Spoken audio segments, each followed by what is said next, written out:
இந்திய மகளிர் அணி உலக கோப்பையை வென்றபோது ஆடவர் அணி முன்னாள் கேப்டன் ரோஹித் சர்மா எமோஷனலாக காணப்பட்டார். 2 ஆண்டுகளுக்கு முன்பு இதே நவம்பர் மாதம் ரோஹித் தலைமையிலான இந்திய அணி உலக கோப்பை ஃபைனலில் தோற்றது. இந்நிலையில் அந்த தோல்விக்கு ஈடுகட்டும் விதமாக நவம்பர் மாதத்தில் இந்திய மகளிர் அணி உலக கோப்பையை வென்றுள்ள நிலையில் போட்டியை நேரில் பார்த்த ரோஹித் சர்மா சில வினாடிகள் உணர்ச்சி பெருக்குடன் இருந்தார்.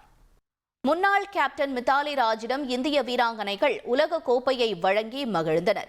இருமுறை மகளிர் உலகக்கோப்பை இறுதிப் போட்டியில் மித்தாலி ராஜ் தலைமையிலான இந்திய அணி கடந்த காலங்களில் தோல்வியடைந்தது.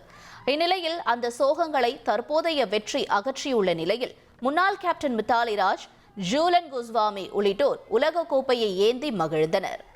1,24,00,000 மனங்களை வென்ற தந்தி டிவி யூடியூப் சேனல். தவிர்க்க முடியாத தம்ப்நெயில்ஸ், கலக்கலான கான்டென்ட்ஸ். நீங்களும் இந்த குடும்பத்தில் இணைய இப்பவே சப்ஸ்கிரைப் பண்ணுங்க. அசுரபலம் கொண்ட எங்கள் டிஜிட்டல் கரங்களில் உங்கள் விளம்பரங்களை சேர்க்க வாட்ஸ்அப் பண்ணுங்க. 8939888378. Email advtthanditv@dttv.in.